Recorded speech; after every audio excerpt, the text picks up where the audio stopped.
Salut, ici Vincent Larrivée d'Actif de Nature. Dans la vidéo d'aujourd'hui, je discute avec vous d'un pattern de mouvement super important à maîtriser qui est le pattern de se pencher vers l'avant ou en anglais le bend pattern. C'est super important de bien le maîtriser parce que c'est un mouvement qu'on fait régulièrement dans la vie de tous les jours et dans plusieurs mouvements sportifs. Et puis, quand il est mal réalisé, c'est un mouvement qui peut nous rendre vulnérables à certaines douleurs et blessures, principalement au niveau du bas du dos. Mais quand on l'entraîne adéquatement, il n'y a aucun problème, notre corps va être capable de réaliser ce pattern de mouvement-là qui est en fait nécessaire à notre survie et à nos activités sportives. Pour exécuter les trois mouvements que je vous propose aujourd'hui, une petite progression de mouvement, on va utiliser une kettlebell. C'est un outil que j'adore pour sa versatilité puis il nous permet de travailler dans différents plans de mouvement également. Donc, c'est vraiment un outil intéressant, particulièrement si vous voulez vous entraîner à la maison. Une, deux, trois kettlebells peut vous permettre de faire plein d'exercices hyper fonctionnels, variés, versatiles. Bref, c'est un super outil. Le premier exercice qu'on va faire, c'est le Romanian deadlift. Donc, ce mouvement-là va nous permettre de nous entraîner à vraiment pencher et penser à initier nos mouvements de pencher en emmenant les hanches vers l'arrière. Donc, c'est le pattern de base qu'on va entraîner. Donc, quand on se penche, le mouvement va arriver aux hanches, on pousse les hanches vers l'arrière. Donc, ce qui se passe, c'est qu'on envoie les hanches vers l'arrière, on a une légère bascule du bassin vers l'avant. Donc, on a un petit creux lombaire qui se crée et on va rentrer le nombril pour bien engager nos muscles profonds, pour bien préserver, pour avoir une stabilité au niveau du tronc et préserver notre bas de dos. Donc, avec la kettlebell, ce qu'on fait, c'est qu'on place les pieds environ à la largeur des épaules et on va chercher la kettlebell au sol. Quand on va remonter, juste avant de remonter, bien penser à amener les épaules vers l'arrière. Donc, on éloigne les épaules des oreilles pour bien activer nos muscles du dos. Et là, on soulève la kettlebell. Et de ce mouvement-là, on amène les omoplates ensemble, on garde le corps bien droit. Et là, on va simplement amener les hanches vers l'arrière. Et on va descendre jusqu'à ce que nos mains soient au niveau des genoux ou légèrement plus bas. Et on remonte. On envoie les hanches vers l'arrière, rentre le nombril. On peut pousser même dans nos pieds pour être bien stable. Et on ramène les hanches vers l'avant. Donc de côté, ça donne ceci. Donc on a vraiment les hanches qu'on pousse vers l'arrière. Et on garde tout notre corps bien aligné. La tête au-dessus des épaules, les épaules au-dessus des hanches.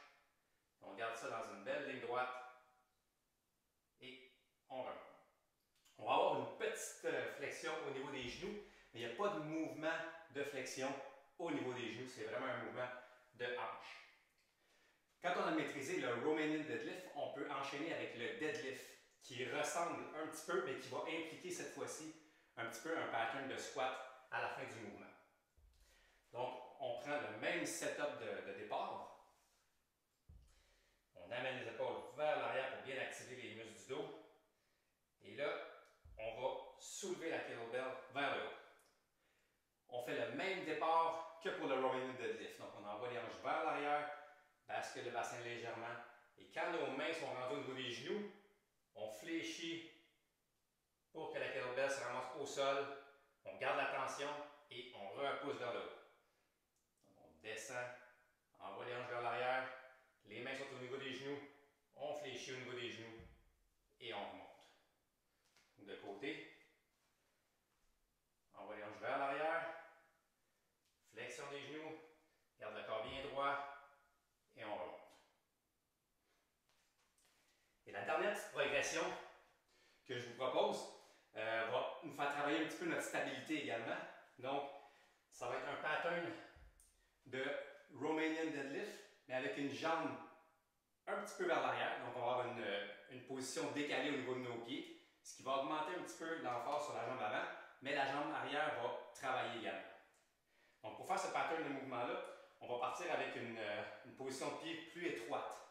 Donc, on va avoir les pieds à la largeur de la kettlebell. On va aller la chercher.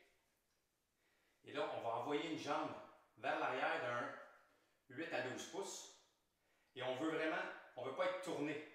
On s'assure d'avoir le bassin droit et les épaules droites dans cette position-là. Et on va faire le même mouvement que le Romanian deadlift. Donc, on envoie les hanches vers l'arrière jusqu'à ce que les mains soient au niveau des genoux ou un petit peu plus bas et on remonte. Donc,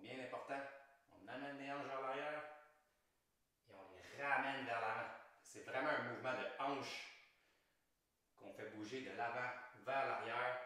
On rentre le nombril pour être bien stable et bien connecté au niveau du tronc. On garde une bonne base de support au niveau de nos pieds. Donc notre pied avant est super solide dans le sol. Le pli arrière, on sent la plante de pied et les orteils bien ancrés dans le sol également. Et on peut penser à garder aussi le corps bien droit, la colonne bien droite et la colonne qui s'allonge tout au long du mouvement pour les 3 exercices. Alors essayez ça.